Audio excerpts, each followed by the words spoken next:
vamos a hacer un pequeño repaso de lo que son los antiprotozoarios.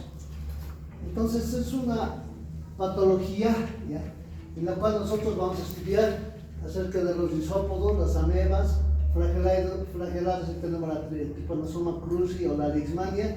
En este medio vamos a hablar de la leishmania, los esporozoarios como es el Plasmodium y el Toxoplasma, ¿no?, y los ciliados, ¿no? Entonces aquí ustedes tienen un esquema de los parásitos que se puede observar a la microscopía. Entonces vamos a hablar un poco acerca de lo que es el paludismo, ¿no?, o la malaria, ¿no? Es una enfermedad endémica que vamos a encontrar en lugares tropicales, ¿no? Tal vez alguno de ustedes va a ser infectólogo, tiene que saber las áreas endémicas de malaria, o va a ser internista, lo mismo, ¿no? Entonces, pero como médicos generales y como cuando ustedes vayan a la provincia, tienen que saber el manejo del paludismo o la malaria, ¿no? Entonces, de eso se trata en esta oportunidad, de poderles dar un pequeño pantallazo acerca de lo que es la malaria o el paludismo. Entonces, ¿cómo definimos a la malaria? La malaria o paludismo es una enfermedad parasitaria producida por un protozoario del género Plasmodium. Entonces, estamos haciendo un repaso que ustedes ya han llevado eso en parasitología, ¿no ven? Transmitido por la picadura de un mosquito hembra del género Anopheles, ¿no ven? Infectado por una de las 5 especies de Plasmodium. Entonces tenemos 5 clases de Plasmodium, o digo, hay 5 clases de Plasmodium a nivel mundial. Ya, ahí tienen el Plasmodium falciparum, el Vivax, el ovale, el malaria y uno nuevo que es el Canops lesi. Entonces en nuestro medio, acá en Bolivia, lo que está pintadito de rojo, vamos a encontrar el Plasmodium falciparum y el Plasmodium vivax, ¿ya? Entonces esto no vamos a encontrar, pero ¿qué opinan ustedes si, por decirles, algún paciente ha viajado al África, ¿ya? Ustedes que saben que en el África es un lugar también endémico de malaria, va a haber malaria, paludismo, ¿no? Entonces en el África podemos encontrar uno de estos 5 tipos de Plasmodium, suponiendo que ha sido infectado por el Plasmodium ovale, ¿ya?, o si ustedes quieren por un Plasmodium vivax. Entonces habrá diferencia de un lugar endémico, caluroso, tropical, a un lugar bajo como es acá La Paz, vamos a decir, ¿ya? Si ustedes quieren algo más alto, el alto, ¿ya?, una altitud, el alto. Entonces habrá diferencia, ¿ya? Si ese paciente allá en el lugar tropical del África tenía todos los síntomas de Plasmodium, ¿ya?, le hacen la gota gruesa y le sale, digamos, Plasmodium vivax o falciparum, ¿ya? Entonces hace su tratamiento, pero llega aquí y hay una recaída, ¿ya? ¿Habrá eso? ¿Creen ustedes que aquí, que la altura nos favorecerá a nosotros para que este Plasmodium pueda ser controlado, pueda llegarse a curar, en otras palabras? ¿Qué opinan ustedes? Yo viniendo de un lugar tropical, ¿hay o no hay? ¿Qué creen ustedes? Entonces, o sea, nosotros, si ustedes si ustedes un poquito analizan, acá en los yungas también hay malaria. En los yungas no hay mucho, pero sí hay en el oriente. El Palo, son zonas endémicas de malaria, ¿no? Entonces, van a ver ustedes pacientes que a las 3 de la tarde, ¿no?, donde el sol está en su auge, el paciente está con su chuchu. ¿Saben lo que es el chuchu, no? Es el escalofríos que tiene el paciente, siente frío. Entonces ahí agarran, le ponen su frazadita, 3 de la tarde, donde el sol está en su auge, ¿ya? Entonces, hay lugares que son endémicos. Obviamente, en aquellos pacientes que vienen del interior de un lugar tropical aquí a la ciudad de La Paz, hacer el tratamiento mejora, porque ese no es el hábitat del Plasmodium. El hábitat del Plasmodium va a ser los lugares tropicales, ¿ya? ¿Listo? Entonces, ¿cómo es la transmisión? Entonces aquí ustedes están viendo en esta gráfica, ¿ya? Estamos viendo cómo es la transmisión del mosquito. Entonces, ¿qué es el mosquito? va a picar. ¿No? Entonces, al inocular el mosquito, va a inocular los esporozoitos. Y estos esporozoitos, por el sistema sanguíneo, van a llegar a localizarse ¿a dónde? A nivel del hígado. Entonces, esa es una secuencia de la enfermedad de la malaria, ¿no? Entonces, ¿qué fases parasitarias vamos a encontrar durante la estadía del parásito en la persona humana? Por ejemplo, en esporozoitos, el esporocito es una forma móvil inoculado por hembras de mosquitos e invade los hepatocitos, lo que habíamos visto, ¿no? Es picado, sangre e hígado.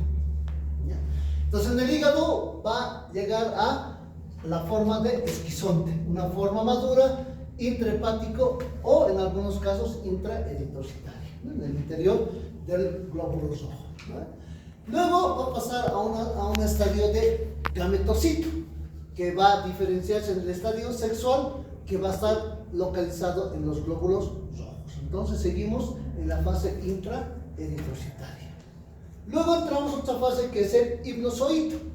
¿Ya? De unos van a encontrarse en el hígado, pero van a ser persistentes. Por ejemplo, ahí tienen el Plasmodium vivax y el Plasmodium ovale. Entonces, lo que quiere decir que esos dos tipos de Plasmodium van a ser latentes en el eritrocito, ¿no? Antes de madurar a esquizontes hepáticos, ¿no? Entonces,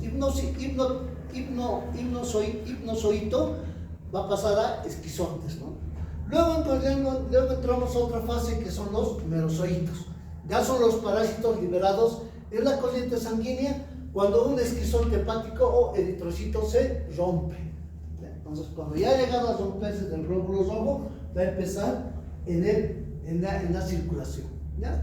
Y estos van a llegar también a invadir los glóbulos rojos, ¿ya? Entonces, todo lo que hemos hablado hace rato, les resumen, lo encontramos acá. Entonces, vamos a tener una fase de ciclo esporogónico en el mosquito, ¿ya? Esta es la fase en el mosquito Anopheles, ¿ya? Y este es el ciclo esquizogónico que va a ocurrir en el humano, en la persona que va a ser infectado por el mosquito, ¿no? Entonces, es un pequeño resumen que ustedes ya lo han visto en parasitología, ¿ya? Entonces, acá tenemos, por ejemplo, el ciclo biológico, ¿ya? En resumen, del parásito de la malaria en lugares de acción de los quimioterápicos. Entonces, esta figura nos ayuda a nosotros a hablar el mecanismo de acción que tienen los antimaláricos.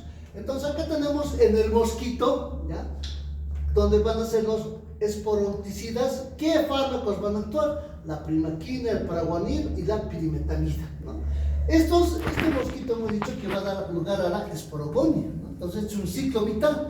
La esporogonia va a localizarse a nivel del hepatocito o van a ser exoeritrocíticos, ¿no? Como por ejemplo el Plasmodium vivax, el Plasmodium ovale. ¿Qué medicamentos van a actuar o que tienen acción esquizonticida tisular? Ahí tienen el proguanil, la pirimetamida, la primaquina y las tetraciclinas, ¿no? Entonces, seguimos y vamos a entrar en otra fase, la malaria con síntomas clínicos, ¿no? Entonces, aquí la acción sobre el mosquito, sobre la persona, y aquí tenemos ya los síntomas que van a presentar principalmente cuando uno está infectado por el plasmodium, ¿no? Entonces, van a llegar en forma de esquizonticidas sanguíneos rápidos. Ahí te van a tener acción la cloroquina, la quinina y la mefloquina. Y en algunos casos donde van a llegar a la fase de esquizonticidas sanguíneos lentos, ahí van a actuar la pirimetamida, la primaquina, las sulfonamidas y la dapsona, ¿vale? Entonces, estos son los ciclos que van a hacer el Plasmodium falciparum, el ovale o el malaria, ¿no? Tienen una proliferación de merozoitos que van a llegar hasta el hígado en 48 horas, los otros en 72 horas, ¿no? Entonces, este es el ciclo vital en resumen, lo que nos ayuda a nosotros para poder determinar en qué lugar, en qué fase van a actuar los antimaláricos o antipalúdicos. ¿Listo? Muy bien. Entonces, haciendo ya después de haber hecho ese pequeño resumen, un pequeño recuerdo que ustedes ya lo han llevado en parasitología, vamos a tomar en cuenta qué medicamentos antimaláricos vamos a encontrar. Tenemos en nuestro medio. Ahí tenemos la cloroquina fosfato, que viene en tabletas y tiene una concentración de 250 miligramos. La primaquina fosfato en tabletas de 5 miligramos. El clorhidrato de mefloquina en tabletas de 250 miligramos. La clindamicina clorhidrato en cápsulas de 300 miligramos. El sulfato de quinina en tabletas de 300 miligramos. Y la biclorhidrato de quinina en ampollas de 600 miligramos. Entonces, esos son los medicamentos antimaláricos que nosotros vamos a encontrar en el programa del paludismo acá en nuestro medio, ¿ya? ¿Cómo clasificamos a los antipalúdicos? Entonces vamos a clasificar en esquizonticidas hísticos, que van a eliminar las formas hísticas, esquizonticidas sanguíneos, que van a actuar sobre parásitos dentro de los eritrocitos, y los gametocidas, que destruyen en etapas sexuales e impiden la transmisión a los mosquitos, ¿no? Entonces esa es la clasificación de la acción, vamos a decir, de la acción que van a tener los antipalúdicos, ¿ya? Entonces acá tenemos una diapositiva donde igual nos habla, ¿no ve? El mismo ciclo que hemos visto la anterior, solamente que aquí nos clasifica la clase 1 y clase 2 de antipalúdicos, ¿no? Entonces acá vamos a tener, ustedes se dan cuenta, es negativo para los esporizoitos en etapas hepáticas primarias y hipnozoitos, pero es positivo o tiene buena acción sobre las etapas eritrocitarias, especialmente asexual. Entonces, esta es una diapositiva que nos ayuda a nosotros a determinar qué antipalúdico van a actuar sobre diferentes fases o etapas del parásito, ¿ya? Entonces, después de hablar un poco del tratamiento, enseguida vamos a ver los esquemas de tratamiento y los mecanismos de acción. Tenemos que hablar también nosotros de quimioprofilaxis, ¿no? Entonces, quimioprofilaxis, ¿qué quiere decir? Es una medida preventiva, ¿no? Entonces, yo tengo que saber utilizar qué medicamentos para prevenir contra la picadura del plasmodio. Entonces, ya hablamos de la infección por Plasmodium falciparum, vivax, malaria y ovale. Podemos utilizar el fosfato de cloroquina, ¿no? Entonces, si yo voy a hoy viajar al África, donde sé que hay malaria, hay paludismo, entonces puedo hacer una quimioprofilaxis con cloroquina, por vía oral, obviamente. Si sabemos que en una zona endémica hay infecciones por cepas resistentes, ya estamos hablando de cepas resistentes al Plasmodium falciparum o al vivax, utilizaremos el clorhidrato de mefloquina, ¿no? Entonces, ustedes se acuerdan cuando hemos llevado o cuando han llevado antiparasitarios, hemos dicho que también durante el tratamiento de la tuberculosis puede haber resistencia al tratamiento antituberculostático. Entonces, como resistencia al tratamiento antituberculostático, vamos a utilizar fármacos de segunda línea. Lo mismo ocurre con la malaria, ¿ya? Con el paludismo. Entonces, el parásito puede crear resistencia, ¿ya? Y vamos a utilizar otro tipo de fármacos en la quimioprofilaxis. Profilaxis del viajero, ¿no? Entonces, cuando ustedes van a viajar a los yungas, por decirles, hacer un trabajo de investigación, qué sé yo, donde vamos a ver que es una zona endémica de paludismo. Entonces, podemos utilizar la mefloquina, el fosfato de cloroquina o la doxicina, ¿no? Entonces, cuando yo digo profilaxis del viajero, es que quiere decir que yo voy a viajar por un tiempo corto, no voy a viajar a hacer 1 año ni 2 años, sino va a ser un tiempo corto, unas vacaciones, por ejemplo, de 1 semana o unos días. ¿Listo? Muy bien. Entonces, esto creo que hemos visto, sí, ¿no? ¿Qué he hecho, pues? Lo mismo hemos puesto.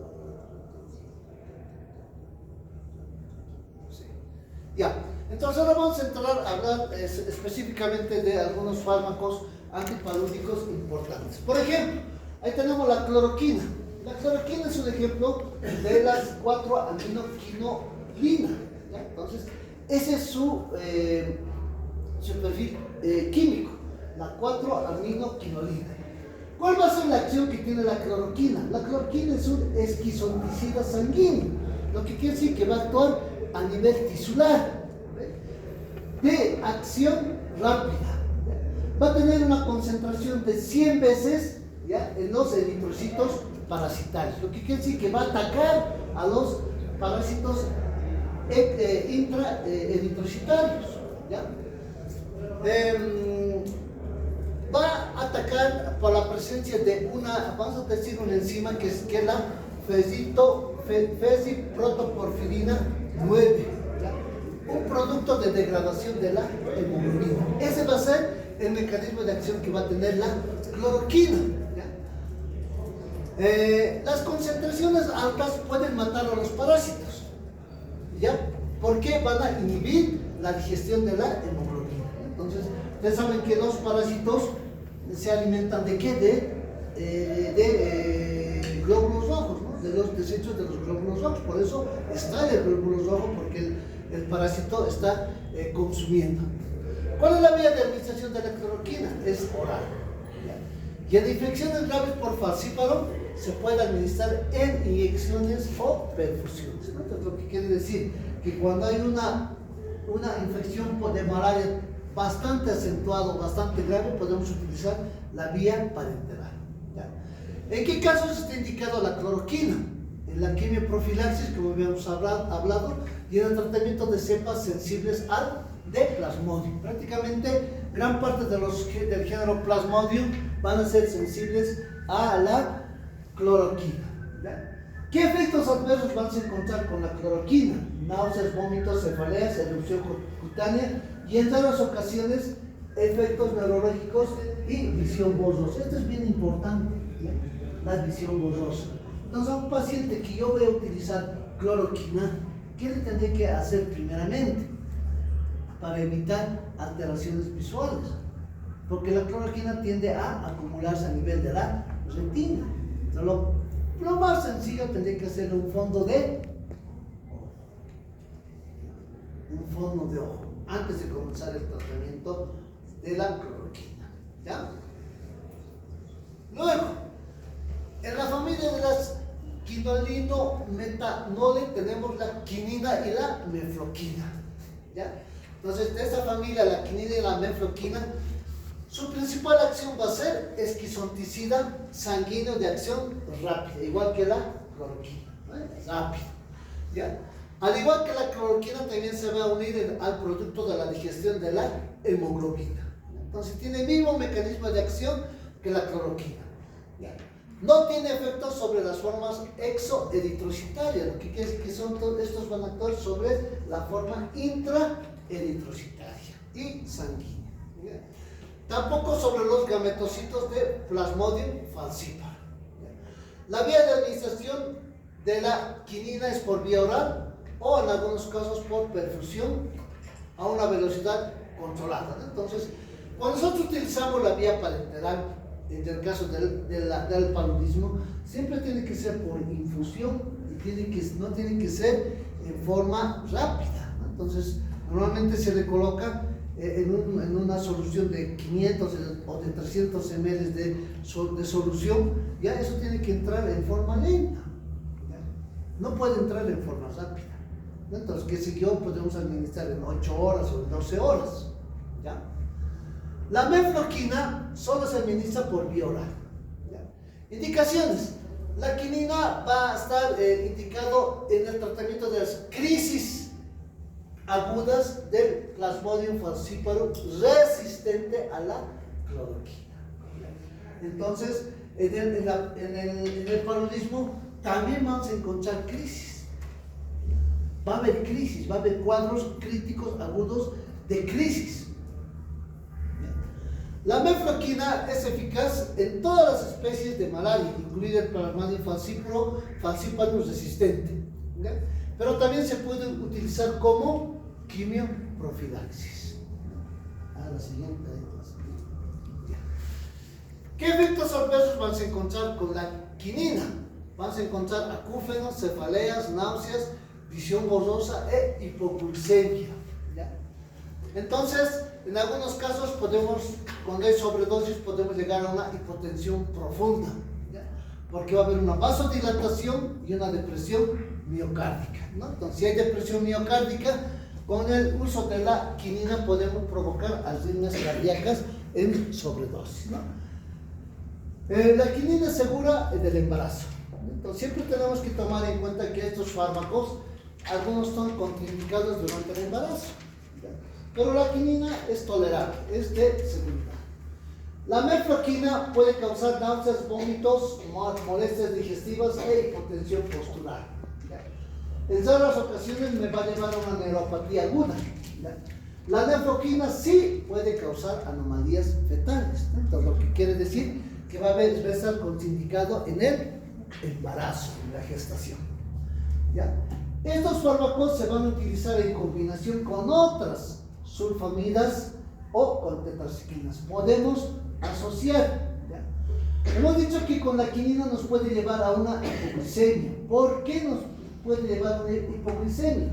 Porque el parásito, una de sus características es de consumir la glucosa, ¿ya? Entonces, si por un lado tengo un parásito que consume la glucosa y por otro lado tengo la quinina que me va a producir gran liberación de insulina, entonces se va a hacer como un sinergismo para llevarnos a una hipoglucemia. ¿Listo? Entonces, cuidado en el examen se hagan pescar. ¿Por qué la hipoglucemia? Si tengo un paciente con una hipoglucemia, una glucosa de, digamos, de 50. Otra familia son los antifolatos. Y en los antifolatos tenemos los antifolatos tipo 1 como las sulfamidas y la dapsona, y el de tipo 2 como la pirimetamida y el proguanil, ¿ya? Ambos folatos son útiles en el tratamiento de la malaria, ¿ya? ¿Cuál es el mecanismo de acción? El mecanismo de acción va a ser lenta, ¿ya? En comparación con los anteriores antipaludicos, ¿ya? Se van a tener un mecanismo de acción esquizonticidas sanguíneos y esquizonticidas tisulares y esporonticidas. Ese es el mecanismo de acción que van a tener los folatos. ¿Cuál va a ser la acción? Van a inhibir la formación de compuestos de folato, por tanto van a inhibir la síntesis de ADN. Ese es el mecanismo de acción. Si hay inhibición de la síntesis de ADN, va a haber alteración en la división celular. Entonces, saben, por biología diré, no hay folatos, no hay síntesis de ADN. No hay síntesis de ADN, no hay división celular, ¿no? Entonces, ese es el mecanismo de acción que van a tener los folatos. Los folatos tipo 1, como las sulfonamidas y la dapsone, ¿ya?, compiten con el ácido paraminobenzoico por esta enzima, la dihidropteroito sintetasa, que se encuentra solo en los parásitos. Lo que quiere decir que el mecanismo de acción de los antifolatos tipo 1 va a ser competir con el PABA, ¿no?, con el ácido paraminobenzoico.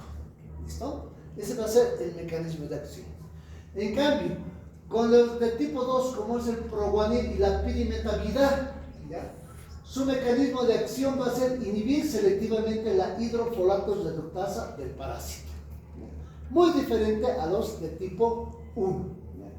Ambos fármacos van a utilizar la misma ruta, lo que quiere decir que ambos fármacos van a utilizar el mismo mecanismo de acción, solamente la acción va a ser diferente en diferentes lugares, ¿ya?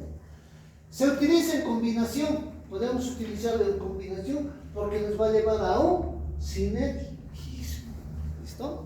Esas son las características que tienen los antifolatos, ¿ya? ¿Qué indicaciones vamos a tener? ¿Ya? Especialmente en la malaria aguda resistente a la cloroquina, ¿ya? También podemos utilizar en las profilaxis. Efectos adversos. Cuando son dosis tóxicas, las de tipo 2, al inhibir la hidrofolatos reductasa van a provocar anemia megaloblástica, ¿ya? Esa es la principal reacción adversa que van a tener los de tipo 2. La combinación que hemos dicho para hacer un sinergismo generalmente es muy importante en las profilaxis. Podemos utilizar antifolatos con cloroquina, cloroquina más pirimetamida o cloroquina con una sulfamida o dapsona. Entonces, la combinación que podemos hacer en algunos casos produciendo sinergismo una quimioprofilaxis, por ejemplo, si estamos frente a una zona endémica de malaria o de paludismo resistente. Otra familia, las 8 aminoquinolinas. Entonces, de esa familia, el prototipo va a ser la primaquina. Entonces, ¿cuál va a ser el mecanismo de acción de la primaquina? Es un hipnosolticida y gametocida, que va a causar daño oxidativo al parásito. Ustedes saben que para dividirse, para entrar al ciclo celular, el parásito también necesita el sistema oxidativo. Entonces, va a alterar el daño oxidativo del parásito. ¿Ya? Por lo tanto, va a provocar una alteración en el crecimiento, ¿ya?, de los hipnozoitos y de los gametocitos. Entonces, ese va a ser el mecanismo de acción de la primaquina. La primaquina, ¿en qué casos podemos utilizar? En la cura radical de la malaria recidivante. Entonces, si yo enfermo de malaria y después otra vuelta vuelvo a enfermar de malaria, entonces la primaquina es una droga un fármaco de elección, ¿no? Principalmente para el Plasmodium ovale y para el Plasmodium vivax. Y como preventivo en la transmisión del Plasmodium falciparum, ¿ya?, contraindicaciones principales de la primaquina durante el embarazo, ¿ya? ¿Qué efectos adversos vamos a encontrar? Náuseas y vómitos, ¿ya?, y en algún momento puede haber depresión de la médula ósea, ¿ya? Puede producir hemólisis intravenosa en aquellas personas por el déficit de la glucosa 6-fosfato deshidrogenasa. Entonces, ustedes saben que la glucosa 6-fosfato deshidrogenasa es una enzima que se va a encontrar principalmente en el glóbulo rojo, constituyendo parte de la membrana celular del glóbulo rojo. Entonces, aquellos pacientes que tienen déficit de la glucosa 6-fosfato deshidrogenasa van a producir hemólisis. Entonces, si hay hemólisis, me va a llevar a una anemia hemolítica. ¿Ya? Entonces, podemos utilizar en combinación con la cloroquina, ¿no? La primaquina con cloroquina es una buena asociación, un buen sinergismo en el tratamiento del paludismo. Ya, otra familia, el artemisinina. El artemisinina, otra familia de antipalúdicos. Entonces, la artemisinina es un antipalúdico, ¿ya?, que ingresa como se va a administrar juntamente con la lumefantrina, ¿ya? Y entonces ambos fármacos van a asociarse, van a producir sinergismo. Entonces, lo que quiere decir que el artemisinina va a asociarse juntamente con el lumefantrina, ¿ya?, principalmente en qué tipo de malaria, ¿no? En la malaria cerebral resistente a Plasmodium falciparum. Entonces, si ustedes se dan cuenta, la malaria puede afectar a cualquier tejido. Aquí está afectando al sistema nervioso central. Hay malaria cerebral. El mecanismo de acción por la estructura de peróxidos ya es la responsable de su actividad esquizoticida. Entonces, lo que quiere decir que la artemisinina con la lumefantrina ya van a producir peróxidos, ¿ya?, que va a ser la causa del mecanismo de acción esquizoticida, ya, de estos fármacos, ¿no?, a nivel sanguíneo, especialmente del Plasmodium falciparum. La administración es por vía oral, ¿ya? La indicación va a ser en la malaria no complicada por Plasmodium falciparum. Las contraindicaciones en la lactancia materna, insuficiencia cardíaca congestiva, ¿ya?, en aquellos pacientes que van a tener las líneas, en aquellos pacientes que tengan el intervalo QT alargado, ¿no? ¿Ya? Los efectos adversos vamos a encontrar náuseas, vómitos, dolor abdominal, diarrea, mareos, artralgias y mialgias, ¿no? Entonces son efectos adversos muy inocuos, ¿no?, pero podemos provocar, ¿ya? Muy bien, entonces acá tenemos algunos esquemas, ya, que hemos sacado del Programa Nacional de malaria, ¿ya?, del programa. Entonces, en caso de malaria por Plasmodium vivax no complicada, ahí tenemos la dosificación terapéutica y la vía de administración. Fosfato de cloroquina, fosfato de primaquina, ahí tienen ustedes en kilogramo peso, ambos por vía oral, 10 miligramos kilogramo peso por día los 2 primeros días y 5 miligramos kilogramo peso del tercer día. Dosis total 25 miligramos kilogramo peso. Entonces el único tratamiento con cloroquina. Con primaquina es 0,5 miligramos kilogramo peso por 7 días.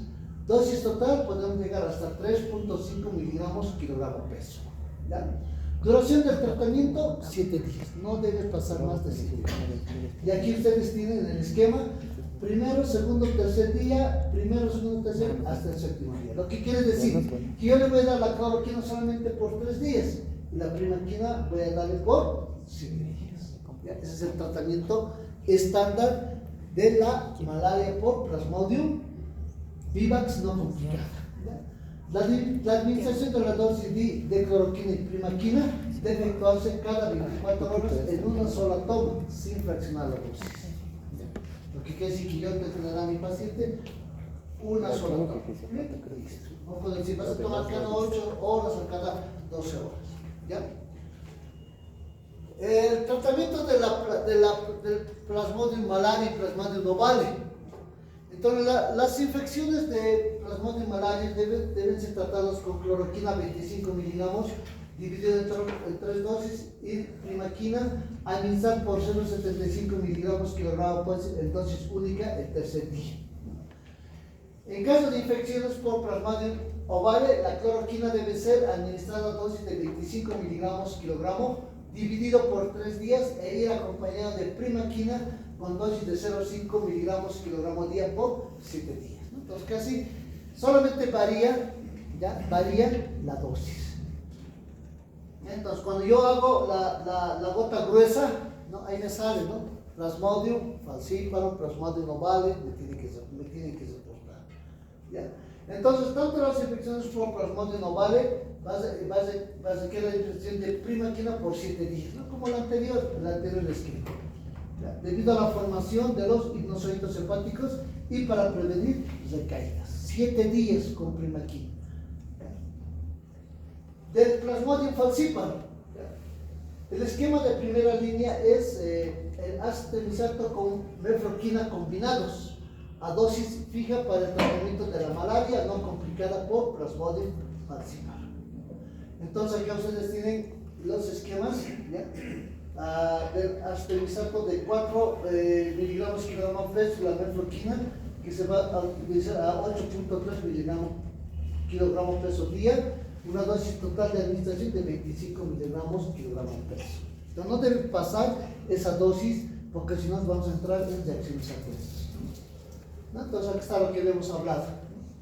El artesunato con mefloquina, ¿no? Y en algunos casos primaquina. ¿Ya? Entonces, ¿cuáles van a ser los criterios clínicos y laboratoriales que clasifican el caso como malaria grave o complicada? Entonces, tenemos que saber cuándo mi paciente se está complicando, ¿ya? Cuándo mi paciente está con una malaria grave. ¿Ya? Entonces, si yo veo que se está complicando, veo que esa malaria o ese paludismo es grave, entonces ya no puedo hacer yo mi tratamiento en mi centro de salud, primer nivel. Entonces tengo que enviarlo a tercer nivel. Entonces aquí tenemos algunos datos, tanto criterios clínicos como criterios laboratoriales. Esto les va a servir para cuando ustedes estén en su provincia o tal vez algunos de ustedes se vayan a trabajar a la región tropical, tienen que conocer esto.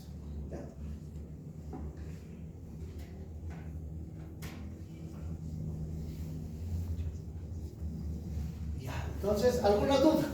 Hasta aquí. Entonces, espero que hayan entendido. Es medio complicado, ¿no? El ciclo vital de la malaria. ¿Ya? Bueno, vamos a entrar a otro parásito, que también es producido por vectores. Entonces, estamos hablando de la leishmania. Entonces, leishmania, aquí como ustedes están viendo, también es picado por otro mosquito. Entonces, transmisión de la picadura de un insecto Phlebotomia hembra, de la familia Pichodidae y del género Lupsomia. Entonces, eso es un recuerdo para ustedes. Tal vez con el dibujo se van a acordar. Entonces, ¿qué hacen? ¿Cómo pica el mosquito hembra de la leishmania? Entonces, ustedes están viendo cómo está picando y cómo se está llenando de sangre. Entonces, la forma, cómo va a picar el mosquito de la leishmania. Entonces, aquí ustedes tienen, ¿ya?, el ciclo vital de la leishmania. Entonces, la leishmania, ¿dónde generalmente se va a llegar a localizar? A nivel de piel, a nivel de mucosa, principalmente mucosa oral y nasal. ¿A ver? Entonces, es la predilección. Ahora, también puede llevar, la leishmania también puede llegar a localizarse a nivel hepático, lo que nos va a dar otro tipo de sintomatología. Entonces, es un recuerdito para que ustedes puedan ver, fijarse por los numeritos, nada más, 1, 2, 3, 4, 5, 6, 7, 8. Todo lo que ocurre en la persona infectada. ¿Ya? Entonces, aquí estamos hablando de dos tipos de leishmania. Mucho la leishmania mucocutánea, ¿no?, donde están viendo aquí cómo afecta, cómo destroza todo el tabique o el paladar duro, y la leishmania visceral, ¿sí?, o el calazar, que también se llama, caracterizado por una hepatoesplenomegalia. Entonces, es un recuerdo para que ustedes se recuerden lo que es llevado en parasitología. ¿Cuáles son los fármacos que nosotros vamos a utilizar en la leishmania? ¿Ya? Entonces, en la leishmania vamos a utilizar los famosos antimoniales pentavalentes. ¿Ya? Y de los antimoniales pentavalentes son dos leishmanicidas reconocidos, que son el estibobuconato sódico y el antimoniato de N-metilglutamina, o llamado también el famoso glucantime. Su nombre comercial es glucantime. ¿Ya? Entonces, esos dos van a ser los dos antimoniales pentavalentes que vamos a utilizar en el tratamiento de la leishmania. Estos antimoniales, ¿cuál va a ser su mecanismo de acción? Van a inhibir el metabolismo energético del amastigote del parásito. Ese es el principal mecanismo de acción. ¿Ya? Inhibir el metabolismo energético del amastigote del parásito. ¿Ya?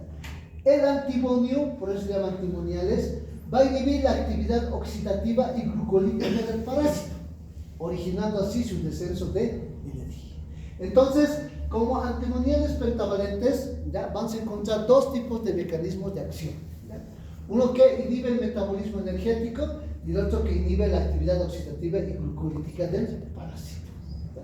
Entonces van a ser el mecanismo de acción tanto del estibobuconato sódico y el antimoniato de N-metilglutamina.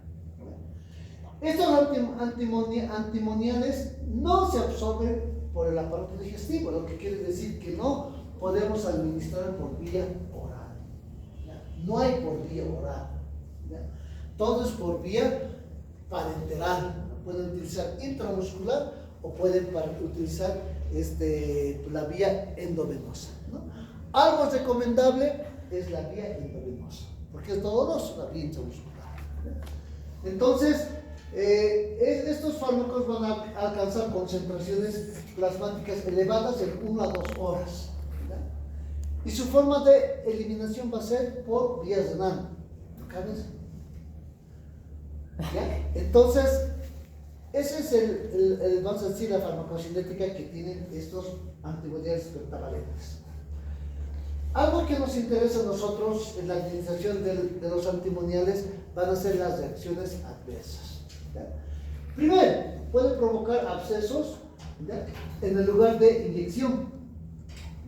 Si yo debe pasar por vía endovenosa, puedo producir algún absceso en el sitio que estoy colocando la vía, ¿no?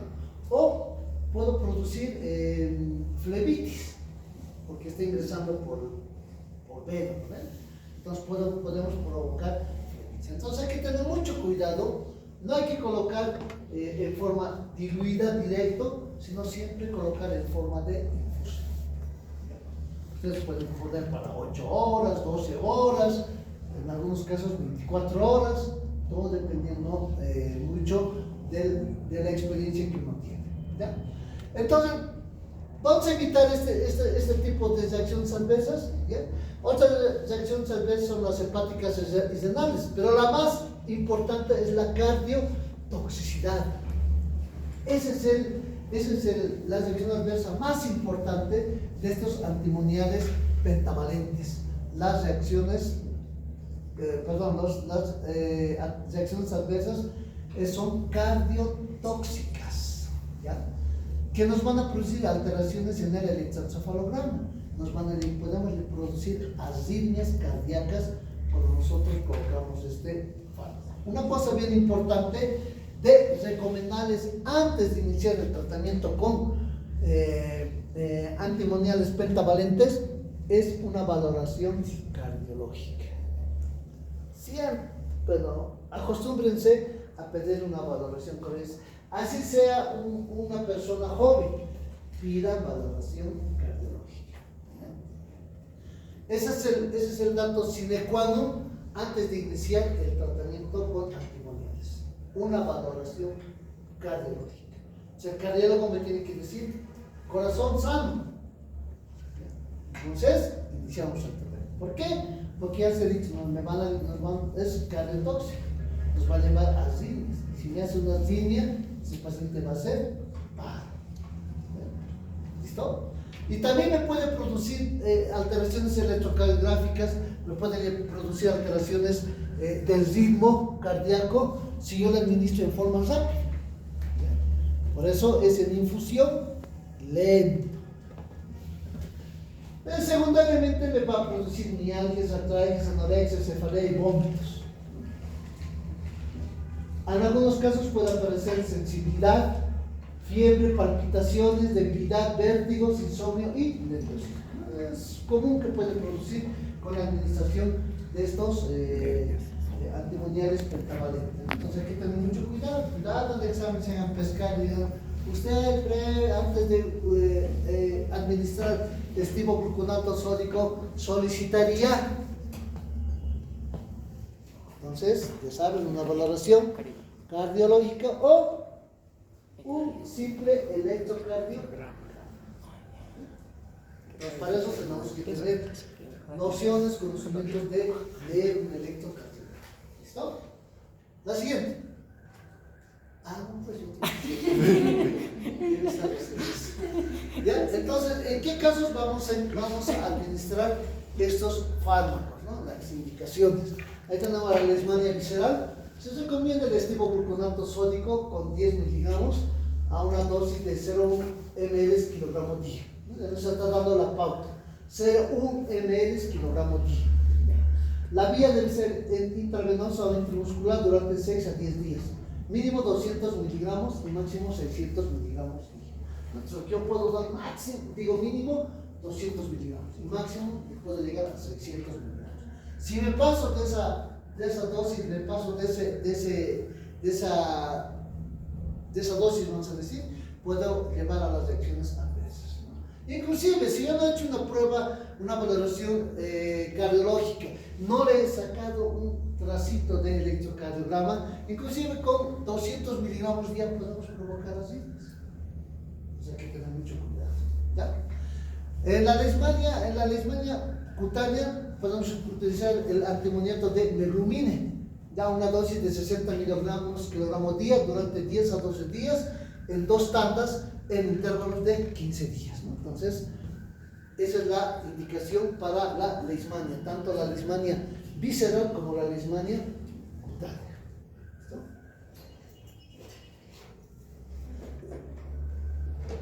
Salite de ahí y te vas a ir a otro.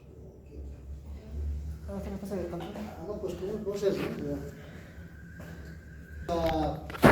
Vamos a avanzar lo que son los antihelmínticos, ¿no? Entonces, los antihelmínticos también es otro tipo de parásitos que ustedes también han llevado en parasitología, ¿ya? Que solamente es hacerles recuerdo del ciclo evolutivo y la forma como se van multiplicando estos parásitos, ¿ya? Entonces ya vamos a tener a la familia de los benzimidazoles, ¿ya? Donde van a encontrar ahí el pamoato de pirantel, pamoato de oxantel, la piperacina, praziquantel, dietilcarbamazina, suramina y la ivermectina. Entonces esos son de la familia de los benzimidazoles, ¿no? Entonces vamos a ir delimitando cada uno para que ustedes vean el mecanismo de acción, ¿ya? El mebendazol, por ejemplo, se une a la subunidad beta de la tubulina, impidiendo su polimerización a microtúbulos. Por lo tanto, va a disminuir el transporte de la glucosa y la depresión del glucógeno. Entonces, estamos hablando principalmente de lo que es las ascaris, el oxurius y las uncinarias. Entonces, para su multiplicación, para su ciclo vital de estos parásitos, el mebendazol va a unirse a la subunidad 20 de la tubulina, ¿ya? Mínima absorción gastrointestinal, si bien se da por vía oral, pero no va a tener la absorción en un 100%. Tiempo de vida media a 1 hora, ¿ya? Disminuir el dolor abdominal. Ustedes saben que cuando hay parásitos intestinales, lo principal que el paciente presenta es dolor abdominal.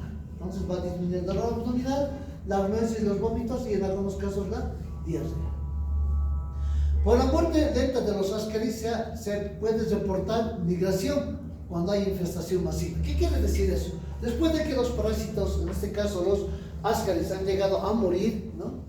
Entonces hay como un ovillo de ascaris. Normalmente los ascaris tienden a ser ovillos. Entonces, por la misma estimulación intestinal, los pacientes van eliminando, van migrando hacia la región anal. Entonces ahí uno puede observar cómo el paciente va eliminando los ascaris. Por eso dice migración. Cuando hay infestación masiva, ¿no? Infestación quiere decir que hay una gran cantidad de ascaris. De elección, el mebendazol para ascaris, oxurius y uncinarias. Segunda elección, estrongiloidiasis y teniasis. ¿Qué ocurre con el albendazol? Tiene casi el mismo mecanismo de acción que el mebendazol, solamente que el albendazol se diferencia porque tiene una buena absorción gastrointestinal. Se va a metabolizar a nivel del hígado por la monoxigenasa que contiene flamina. Entonces, es otra diferencia con el mebendazol. Su tiempo de vida media va a ser entre 8 a 9 horas. De elección del albendazol para ascaris, oxurius, uncinarias y tricocéfalos. Este sí está contraindicado en el embarazo. Luego tenemos el pamoato de pirantel. El pamoato de pirantel, su mecanismo de acción es bloquear, hacer un bloqueo despolarizante, ¿ya? Liberando acetilcolina e inhibiendo a la colinesterasa, que va a producir una parálisis espástica del mito. Entonces, si ustedes se acuerdan, cuando se ha llevado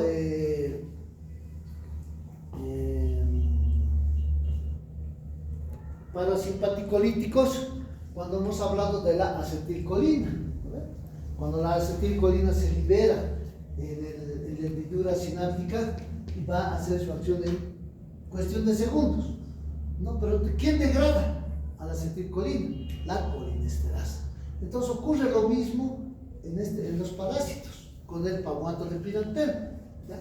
Va a actuar sobre la acetilcolina, pero va a inhibir a la colinesterasa. Entonces no va a haber degradación de la acetilcolina. Por lo tanto, ¿qué va a producir en el parásito? Parálisis. ¿Qué tipo de parálisis? Es una parálisis espástica. ¿Ya? Entonces, ese es el mecanismo de acción del pamoato de pirantel. ¿Ya? Va a la absorción gastrointestinal. No se llega a absorber. Si no, los parásitos están en el lumen gastrointestinal, entonces tienen que llegar a acción a nivel del lumen intestinal. Hay que tener precaución con pacientes con enfermedad hepática, porque estos fármacos son hepatotóxicos. Puede interactuar con la piperacina, lo que quiere decir que yo puedo administrar palmoato de pimentel con piperacina. De elección para Oxyurius, ascaris y ulcinarias. Otro, la piperacina. La piperacina, a la diferencia del palmoato de pimentel, va a producir una hiperpolarización, porque va a bloquear los efectos estimulantes de la acetilcolina en la placa neuromuscular, ¿ya? De los parásitos, produciendo una parálisis flácida. Entonces la piperacina me va a producir parálisis flácida. En cambio, el palmoato de pimentel me va a producir una parálisis espástica. Entonces, con la piperacina no vamos a tener el riesgo de migración, lo que quiere decir que el parásito no va a migrar hasta la región anal. Se absorbe rápidamente a nivel gastrointestinal y se va a eliminar a nivel renal. La piperacina nos puede llevar a una neurotoxicidad, con ataxia, temblores, movimientos coreiformes, mioclonías, nistagmus, vértigos, convulsiones, en algunos casos presión borrosa. Entonces la piperacina es más neurotóxico. ¿En qué caso está contraindicada la piperacina? En pacientes hepatópatas, en convulsiones y en pacientes renales. Puede aumentar la neurotoxicidad de los antipsicóticos. Correcto. Útil la piperacina en los Oxyurius y en ascaris. La piperacina se puede utilizar por sonda nasogástrica cuando hay una pseudoobstrucción por ascaris. A veces ascaris produce obstrucción o pseudoobstrucción intestinal. Entonces, como es de elección también la piperacina, podemos administrar por vía o por sonda nasogástrica. No produce, no está contraindicado en la gestación. El praziquantel, su mecanismo va a estar relacionado con la parálisis que permite el desprendimiento del parásito de su aparato de succión. ¿Qué quiere decir? Que hay parásitos que se van a pegar a la pared intestinal. Van a tener unos pseudópodos que se van a pegar, van a adherirse a la pared intestinal. Entonces, cuando hay parálisis, por el praziquantel, ¿qué hace? El parásito se desprende y se va a eliminar. ¿En qué casos vamos a utilizar? ¿Qué se llama esto? Ese no es el nombre. Celulosae. No me acuerdo. En la Taenia solium, en Minolopsis nana y en el Difilibotium latum. ¿Qué se llama? Que da la fasciola. Ay, no se me llama. Cysticercus celulosae. En el Cysticercus celulosae, en la Taenia solium, en la Immunolepsis nana y en el Difilibotium latum. Tiene buena absorción por vía oral, sufre el fenómeno del primer paso por el hígado. Entonces, lo que quiere decir que el fármaco no entra en forma activa, sino tiene que metabolizarse, sufrir el fenómeno del primer paso, luego volverse activo. Puede exacerbar los síntomas neurológicos de la neurocisticercosis, produciendo convulsiones, hipertermia, hipertensión endocraniana y en algunos casos llegar a la aracnoiditis. Luego tenemos la dietilcarbamazina. La dietilcarbamazina es un derivado de la piperacina. Principalmente la dietilcarbamazina va a atacar a las microfilarias, inmovilizándolos a estos parásitos y alterando la membrana para la sensibilidad del mecanismo de defensa del huésped. Entonces, lo que quiere decir que la dietilcarbamazina va a ser un fármaco que va a actuar para que las defensas del huésped puedan lisar a estas filarias. Absorción por vía oral y se excreta por vía renal. Cuando muere el parásito, cuando ha provocado lisis del parásito, el parásito puede generar alteraciones de sensibilidad, como es rash, urticaria, eosinofilia en algunos casos, linfangitis y en algunos casos puede producir nódulos subcutáneos. Eso es por la dietilcarbamazina. La suramina. La suramina es un derivado sintético de la urea y va a actuar igual también sobre parásitos adultos de las microfilarias. No se absorbe por vía oral, pero sí por vía endovenosa. Se excreta en forma lenta a nivel renal, pero una cosa importante es de que se acumula a nivel de los tejidos. Entonces, por la acumulación a nivel de los tejidos, puede provocar hiperestesias, neuritis periférica, reacciones alérgicas e inflamatorias, a nivel renal, albuminuria, adenocitosis y una anemia hemolítica. Está contraindicado en el embarazo y en pacientes con falla renal o insuficiencia suprarrenal. Por último, la ivermectina, su mecanismo de acción va a ser inmovilizar a los parásitos, produciendo parálisis tónica. Esta parálisis se cree que es una interacción con el receptor GABA, que interactúa con el receptor GABA. ¿Ustedes se acuerdan del receptor GABA? Nosotros tenemos neurotransmisores excitatorios y neurotransmisores inhibitorios. Y el GABA es uno de los receptores inhibitorios. Entonces, si actúa con el receptor GABA, va a provocar parálisis, lo que se denomina parálisis tónica. Su vida media va a ser de 27 horas y se va a unir a las proteínas plasmáticas en un 97%. Útil en oncocercosis, en estrongiloidiasis. También puede ser efectivo en las Ascaris auxilius y en los tricocéfalos. Contraindicado durante el embarazo y la lactancia. Entonces, ahora la pregunta. Ustedes han escuchado hablar que durante el COVID se ha utilizado la ivermectina. Ahora ya saben por qué se ha utilizado. Nada que ver, ¿no? Con el mecanismo de acción. ¿Por qué creen que ha sido efecto? Ya, vamos a terminar rápidamente con los nitroimidazoles. Entre los nitroimidazoles vamos a tener la dihidroemetina, dicloroacetamidas, la quinfamida, iodoquinol y la furazolidona. Entonces, de los nitroimidazoles como tales tenemos el metronidazol, tinidazol, ornidazol, nimorazol y secnidazol. Estos nitroimidazoles prácticamente ingresan al organismo como profármacos, lo que quiere decir que van a llegar primeramente al hígado, van a biotransformarse para dar metabolitos activos. El mecanismo de acción, ¿qué va a hacer? Van a hacer inhibir la síntesis de DNA o romper su estructura. Ese es el mecanismo de acción que tienen los nitroimidazoles. Van a actuar principalmente sobre los trofosforitos de tarea histolítica, tisularmente a nivel del lumen intestinal. Entonces acá tenemos qué tipo de trofosforitos, de protozoos tenemos. Tarea histolítica, Giardia, Trichomonas vaginalis, Balandidium coli. También pueden actuar sobre bacterias gram negativos anaerobios, Bacteroides fragilis, Fusobacterium, Boilonella, sobre anaerobios gram positivos, Clostridium perfringens, Clostridium difficile, sobre bacilos gram negativos, Campylobacter jejuni, Helicobacter pylori, sobre anaerobios facultativos, Gardnerella vaginalis, o cocos anaerobios sobre Peptococcus o Peptostreptococcus. Entonces, ese es el espectro que tienen los nitroimidazoles. ¿Qué farmacocinética vamos a encontrar? Poseen una buena disponibilidad por vía oral. El metronidazol y el ornidazol también tienen una presentación que se puede administrar por vía parenteral. Tiempo de vida media es mayor que el metronidazol para el tinidazol, nimorazol, ornidazol y secnidazol.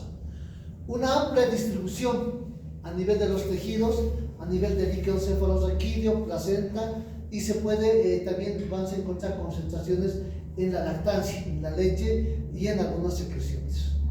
Se van a metabolizar por vía hepática y se van a eliminar en su mayoría por vía renal. El tinidazol posee una circulación enterohepática. ¿Qué reacciones adversas? Ahí tienen anorexia, algunas alteraciones gastrointestinales. Y en algunos casos podemos llegar a las convulsiones o a la ataxia. Contraindicado en el primer trimestre del embarazo. En el primer trimestre del embarazo está contraindicado porque en algunos se cree que puede producir teratogénesis, ¿no? Entonces, el primer trimestre del embarazo. Esas nitroimidazoles pueden provocar una reacción disulfirámica cuando se combina con el alcohol. Entonces, se va a caracterizar por bochorno, cefalea, vómitos, mareo y dolor abdominal, ¿no? Entonces, va a tener un efecto antabús. La siguiente, aquí está. La siguiente. Indicaciones. En el tratamiento de las infecciones por anaerobios, en infecciones abdominales, pelvis, cerebro o pericardio. Entonces, todo lo que es infecciones anaeróbicas, que principalmente a nivel gastrointestinal, a nivel abdomen, son puro anaerobios. ¿Ya? Como profilaxis por anaerobios en cirugías, en las vaginitis inespecíficas por Gardnerella, formas sintomáticas de amebiasis, ya que los portadores asintomáticos no se utiliza estos fármacos, ¿no? Entonces, algunos de nosotros podemos ser portadores asintomáticos. ¿Ya? Las diclorocetamidas, como es el teclosan, clefamida y la etofamida, ¿ya? No va a tener una acción tisular, ¿ya? Se absorbe poco por vía oral y se excreta la mayor parte a través de las deposiciones. Se utiliza en el tratamiento de la amebiasis intestinal asintomática. ¿Ya? Entonces, las diclorocetamidas sí podemos utilizar en aquellos pacientes que son portadores.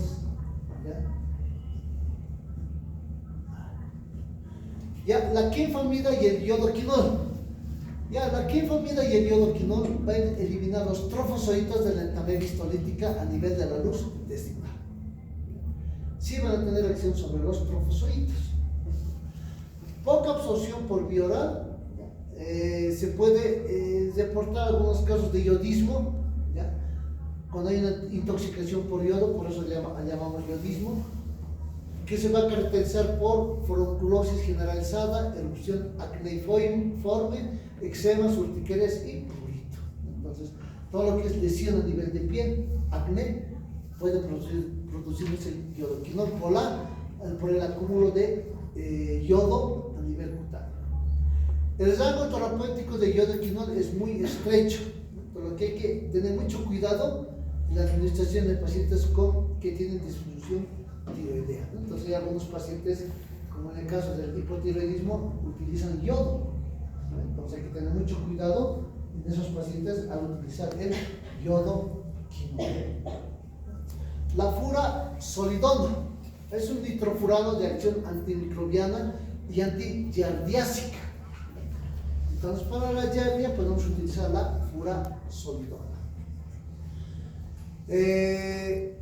Al administrarse conjuntamente con el alcohol, nos va a llevar a un efecto antabús o con todas esas sintomatologías que hemos hablado.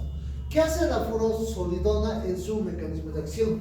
Inhibe a la monoaminooxidasa. O sea, inhibir a la monoaminooxidasa puede producirnos en los pacientes hipertensión, hipertermia, en algunos casos disnea. Útil en las diarreas de origen bacteriano y de origen giardiásico, de Giardia leaum. ¿Listo? ¿Alguna duda? ¿Preguntas? Hemos hecho lo más rápido que se pueda porque es un tema largo. Resumen. ¿Ya? ¿Alguna duda? ¿Pregunta?